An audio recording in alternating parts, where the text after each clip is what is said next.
Si vous voulez suivre cette grosse année de running, je l'ai appelé l'année de tous les records parce que je vais essayer de battre mon record 10, mon record semi et évidemment mon record marathon parce que j'en ai jamais fait, mais ce sera avant tout un record de distance.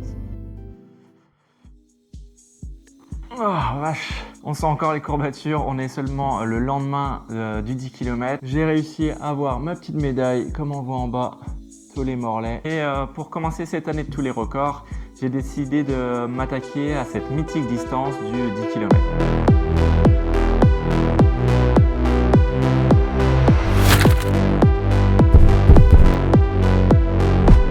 En parlant de record, je l'avais effectué ici l'année dernière au Tollet-Morlaix. C'est la première fois que je prenais un dossard sur cette distance et j'avais été agréablement surpris de l'ambiance et de la densité de coureurs. J'avais alors très bien couru en finissant en 37 minutes sur Coros, mais surtout en 37 minutes 21 avec le temps officiel, ce qui me classait 393e sur quasiment 4400 participants. J'étais super fier de cette performance et ça m'a donné envie de me réinscrire directement pour l'année 2025. D'ailleurs, je fais un petit aparté, mais merci à tous pour vos retours sur la vidéo précédente. J'ai reçu pas mal de likes, de messages, de retours, que ce soit en public sur YouTube, sur Strava ou même en privé, en message ou en vrai avec des potes. Donc c'est trop cool, merci à vous. Et maintenant, trêve de bavardage, on a un record 10 km à aller chercher. Pour ça, j'ai fait de nouveau confiance à la plateforme Campus avec laquelle je vais définir mon nouvel objectif pour 2025. Alors, on arrive sur le site de Campus, je n'ai pas fait mes séances.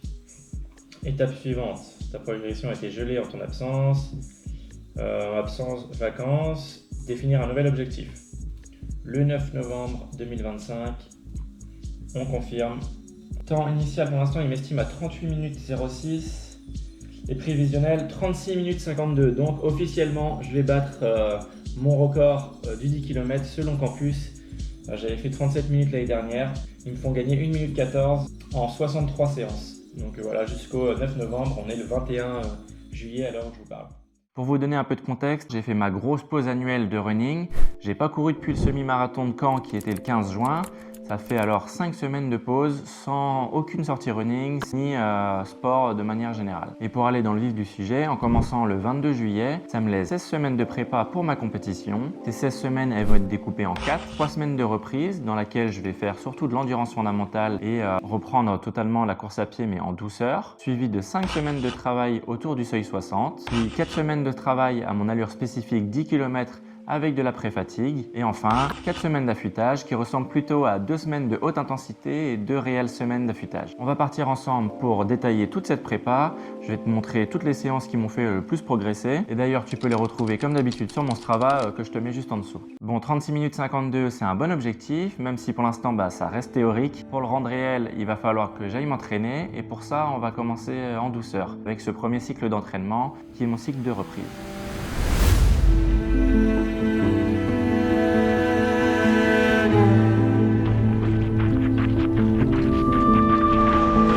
Bon, on va pas se mentir, les sensations sont dégueulasses.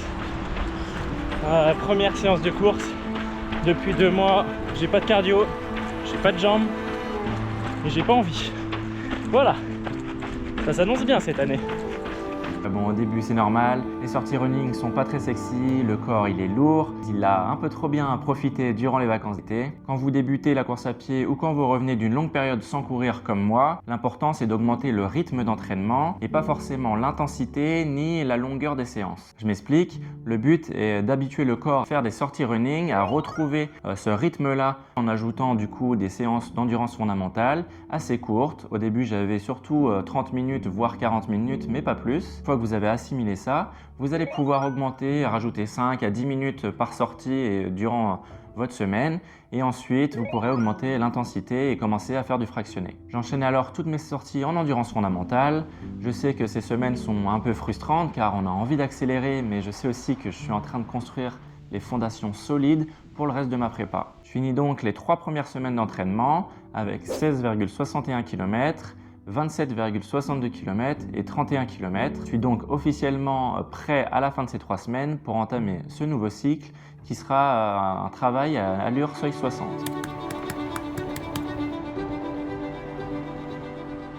Le seuil, c'est assez compliqué à expliquer parce que c'est pas une allure précisément, mais c'est plutôt une intensité.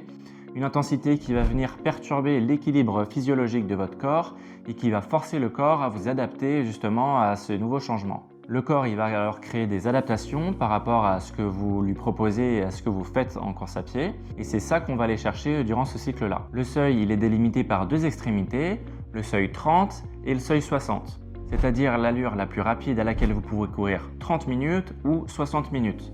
Pour vous donner un exemple, le seuil 60, ça peut être l'allure 10 km pour certains, qui font 10 km en 60 minutes, mais pour d'autres, ça peut aussi être l'allure semi-marathon. Les professionnels, ils tiennent un semi-marathon 21 km en moins d'une heure, donc ils tournent autour de cette allure semi-marathon. C'est d'ailleurs assez dingue de se dire ça. Quant à moi, mon seuil 60, il se situe autour de 3,56 par kilomètre, qui représente à peu près une allure 15 km. C'est donc une allure qui est assez intense, mais qui nous en laisse quand même un peu sous le pied. Personnellement, c'est une de mes allures préférées. Fini la théorie et maintenant on se retrouve pour la première séance intense de la prépa.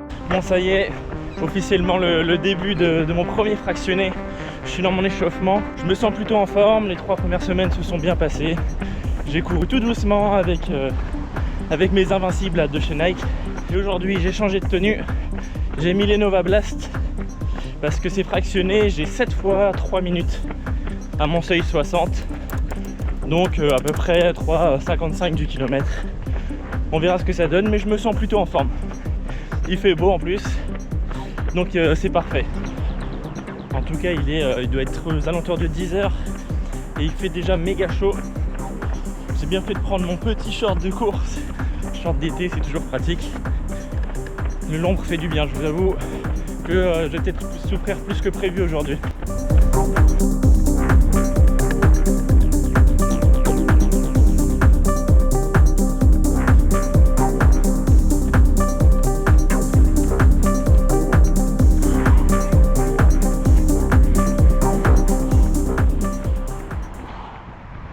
Bon, bah c'est officiel, cette séance m'a tué beaucoup plus que prévu. Je savais que ça allait me piquer, mais je pensais avoir une plus grosse réserve que ça. Donc ça fait du bien, ça déverrouille un peu les jambes, le moteur, tout ça.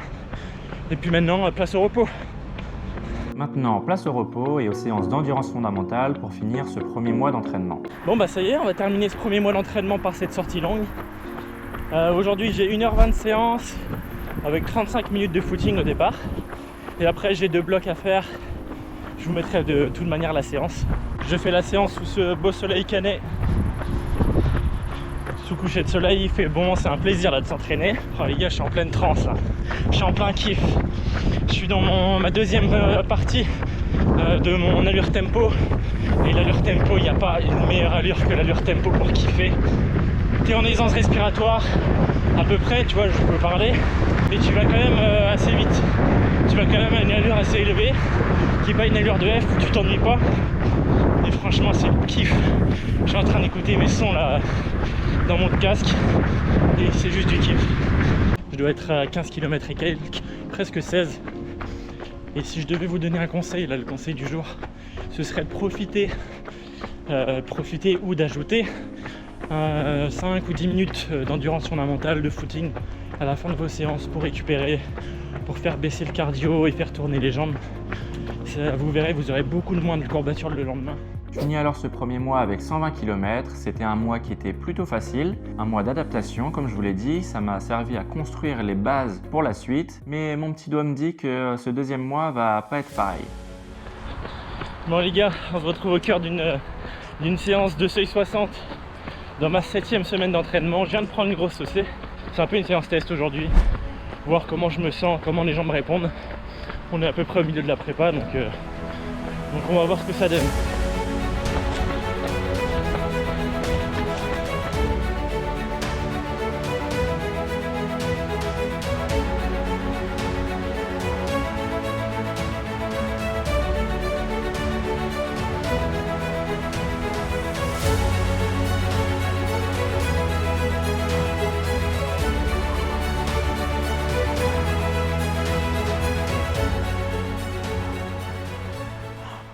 J'en profite en cette fin d'été qui est majoritairement ensoleillée pour aller courir les dimanches matins et les week-ends avec ma chérie et pour partager ces sorties longues avec elle. C'est vraiment un plaisir d'aller courir à cette période-là, en septembre-octobre. Les chaleurs de l'été commencent à s'en aller et la douceur de l'automne pointe le bout de son nez également.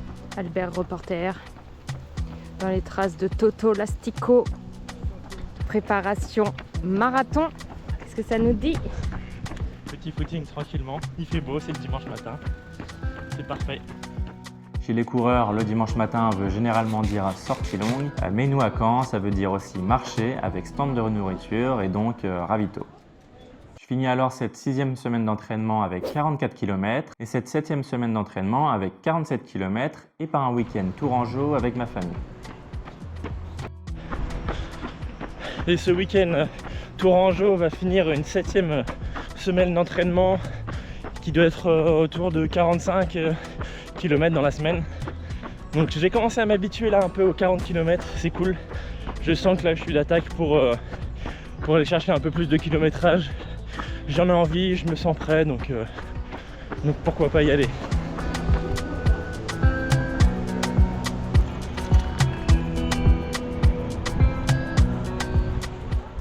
Une dernière sortie longue le dimanche 14 septembre va venir finir ce cycle d'allure au seuil 60 et vient également marquer la moitié de ma prépa pour 10 km de Morlaix. Cette sortie longue a marqué la fin d'une semaine d'assimilation qui s'est plutôt bien passée. J'ai eu globalement des footings et ça m'a pas mal rechargé mine de rien mentalement et même physiquement. J'ai vu que j'avais des grosses semaines et surtout des gros entraînements à 4 ou 5 de difficultés sur campus. Donc on verra bien, mais j'ai hâte. Je suis frais mentalement, je suis frais physiquement. J'ai hâte d'entamer les hostilités comme on dit. Et là on va commencer à rentrer dans le vif du sujet. J'étais même, je pense, un peu trop facile dans les 8 premières semaines d'entraînement. Donc c'est nickel. Sur ces belles paroles, il est donc l'heure d'entamer ce nouveau cycle. Bon, cette phase d'entraînement, ça va clairement être la plus dure. Cette phase, elle va venir faire travailler mon allure 10 km sans la fraîcheur de la course et avec surtout mon niveau actuel qui ne sera pas mon niveau évidemment le jour J. Le tout en ajoutant par moment de la pré-fatigue avant les séances pour habituer mon corps à l'effort mais aussi mon système nerveux à encaisser des kilomètres à cette allure-là. Si je devais nommer les objectifs de ces différents cycles, le premier serait d'augmenter la fréquence d'entraînement, le deuxième ce serait d'augmenter le volume parcouru et celui-ci ce serait d'augmenter l'intensité.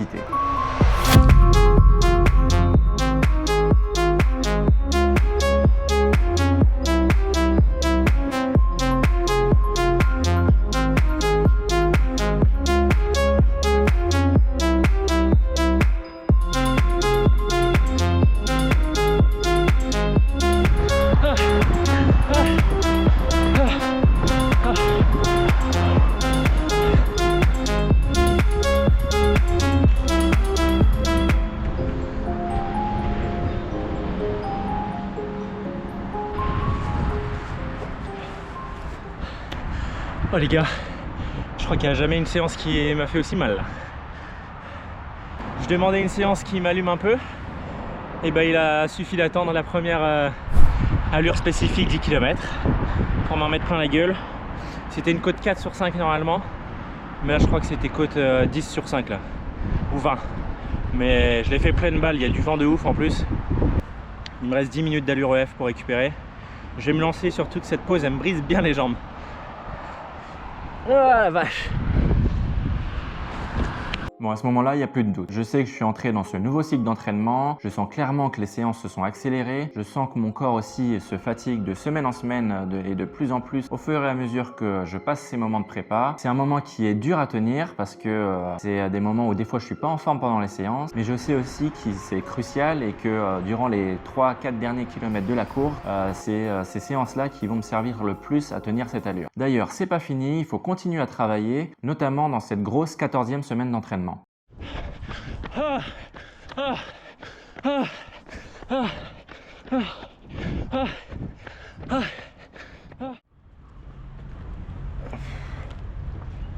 C'était dur, hein. C'était une grosse séance aujourd'hui, 2 fois 15 minutes à faire à mon allure 10 km. Ça me faisait 30 minutes de qualité sur les 37 potentiels à Morlaix. C'était compliqué, hein. C'est marrant parce que cette séance-là m'a appris pas mal de choses. Elle m'a appris à utiliser ma plante de pied pour aller gratter le sol et me donner l'impulsion d'aller plus vite, pour aller en avant et pour aller plus vite. Donc j'ai travaillé mon pied mine de rien et ma foulée, c'est ce que je voulais dans ce 10 km là. La deuxième chose, c'est que j'ai clairement basculé en mode compétition dans la deuxième partie. J'ai switché, j'ai mis le volume à fond, le casque à fond, la musique, une musique qui tabasse, et j'ai clairement basculé en mode compétition sans gérer trop mon effort parce que c'était trop dur tout simplement, j'étais obligé. Donc je me suis mis en mode compétition, ça m'a fait du bien. Et la troisième chose, c'est que à travers toutes ces séances que je fais à allure 10 km, je commence à comprendre à quel point je vais être mangé entre guillemets et à quelle allure je vais devoir aller pendant ces 37 minutes. Ça me fait plutôt peur, mais je me vois quand même de plus en plus terminer la course et réussir à battre mon temps de l'année dernière. Donc pour ça c'est chouette, c'est cool.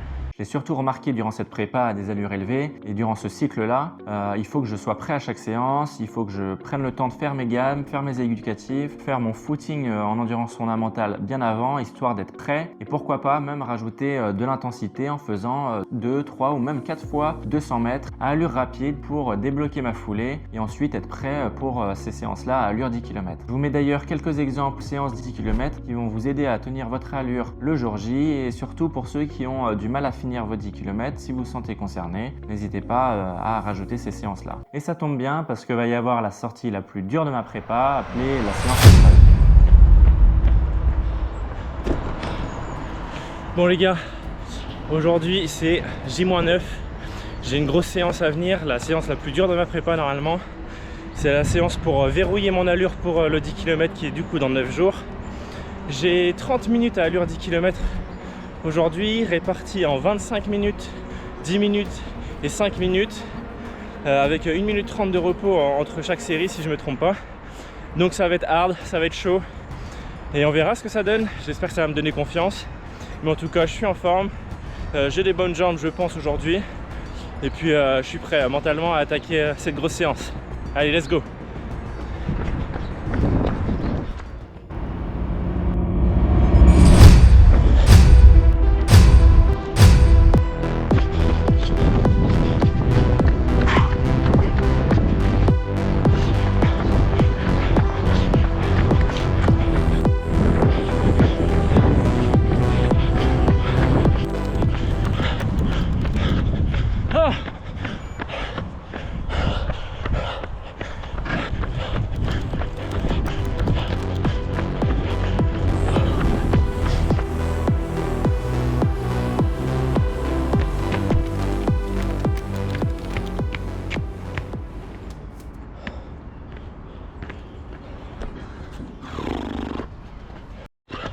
Oh.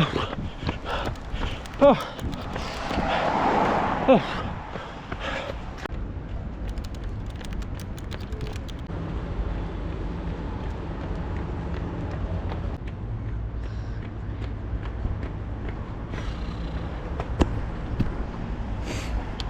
Bon bah les gars, c'est ce qu'on appelle se prendre une bonne grosse claque. Oh la vache, j'ai souffert dans cette séance hein. Si on pouvait noter le niveau de confiance de réussir à battre mon record dans 9 jours avant la séance, j'aurais mis 9,5 sur 10 je pense, voire 10 sur 10, le gars bien confiant tu vois. Et après cette séance, je pense que je dois être à 7,5. Ce qui est bien avec ce genre de séance, c'est qu'elles te font progresser, mais te font aussi redescendre sur terre. Bon, suite à cette séance test, c'est maintenant tout droit pour mon 10 km du Tollet-Morlaix. Il ne me reste plus qu'à bien boire, à bien manger et à bien dormir. Une fois le dossard récupéré et la tenue enfilée, il est enfin temps de rentrer dans le sas et de prendre le départ. Bon, les premiers kilomètres sont galères, ça bouchonne clairement dans le bourg de Tollet. Obligé de faire du hors-piste et de prendre les trottoirs. La voie finit par se libérer, je passe au troisième en 11 minutes 02 et j'attends impatiemment le début de cette fameuse descente. Qui dit descente dit file indienne, le peloton est tiré au maximum et je passe au 5e kilomètre en 18 minutes 20. J'essaie alors de récupérer mais je sens que ça tape fort dans les quadrilles. Puis la fin de la descente arrive et là ça va être une longue épreuve de résilience, j'ai 4 km à tenir avant l'arrivée. J'essaie de me raccrocher au maximum à des groupes de coureurs sans m'endormir pour autant derrière eux. Puis les premières barrières de spectateurs apparaissent et c'est donc l'heure du sprint final. Je Je récupère alors la médaille et je vous laisse découvrir le chrono en même temps que moi. Et la médaille les gars. J'ai pas vu le chrono encore que je vais faire, donc je vais retourner la caméra, je vais voir sur mon portable ce que me dit Coros. Bon les gars, le nouveau record il est là, on passe aux 10 km en 36-10. C'est pas le chrono officiel, mais clairement c'est un peu inespéré là.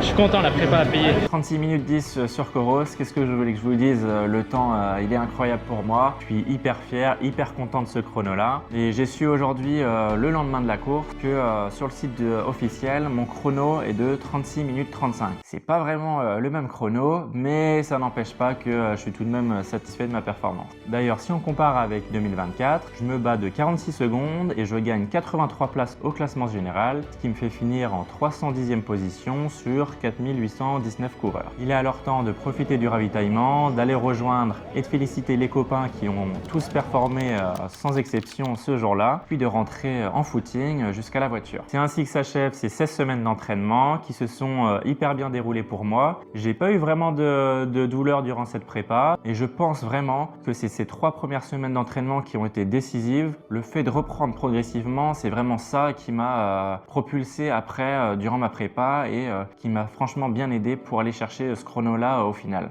Comme je le fais à chaque fin de prépa et comme je vous l'ai conseillé durant ma vidéo précédente, je me suis fait alors un bilan d'après-course. Pour cette prépa 10 km, je dirais que encore plus que l'année dernière, cette prépa à 10 km m'a permis d'améliorer ma foulée et de comprendre à quel point mon pied devait venir gratter et pousser le sol pour ensuite développer ma foulée. Ce que je venais chercher clairement durant cette prépa, être plus à l'aise à des allures plus élevées. Autre chose dont j'ai pas vraiment parlé durant cette prépa, c'était le ravitaillement. J'ai surtout pris des gels durant mes entraînements. En fait, je me suis rendu compte que le ravitaillement sur un 10 km, c'est pas comme un semi ou sur un marathon. Je pense qu'on n'en a pas forcément besoin. J'ai pas vu beaucoup de personnes qui prenaient des gels durant ce 10 km. À la rigueur, ce que j'essayerai de faire durant mes prochains 10 km, c'est de prendre un gel au départ, de l'assimiler avec de l'eau, de prendre le temps de le digérer et puis au final, ne rien prendre pendant la course. Et pour le dernier point, c'est un conseil que je peux me faire à moi-même, mais aussi à vous pour vos compétitions. Essayez de suivre des petits groupes, de vous abriter. Moi, il y avait surtout beaucoup de vent, donc de vous abriter du vent, mais aussi de prendre quelqu'un qui vous mène, qui fait votre meneur d'allure, en fait, votre lièvre. Ça vous permet de vous libérer mentalement, mais le seul point qu'il faut respecter, c'est de ne pas aller trop vite. Si la personne, évidemment, est trop rapide, ne pas essayer de le suivre dès le 3e kilomètre, mais aussi ne pas s'endormir derrière les groupes parce que un 10 km, mine de rien, ça passe vite et vous allez regretter d'avoir perdu 5, 10 ou 15 secondes durant un kilomètre parce que en fait vous êtes endormi derrière la personne. Et ben voilà, c'est une bonne première étape de fête. Je suis très content de cette première partie de mon année de tous les records. C'est un premier record battu. On peut cocher la case du record 10 km. Et maintenant, il n'y a plus qu'à s'attaquer à ma distance préférée, au semi-marathon. Et on va partir pour une bonne grosse prépa pour ce semi-là qui sera en mars. J'ai beaucoup d'allure 21 km à vous proposer et de bonnes grosses séances de qualité. Si vous voulez me suivre, n'hésitez pas à vous abonner sur YouTube. Je vous répète, j'ai mis toutes mes séances sur Strava et je vais continuer de les mettre sur mon Strava. Donc si vous voulez me suivre, je vous le mets aussi en bas de l'écran. Et puis voilà, on est parti. Il n'y a plus qu'à aller s'entraîner. Après quand même une bonne semaine de récupération parce que là, je suis un peu l'homme courbature.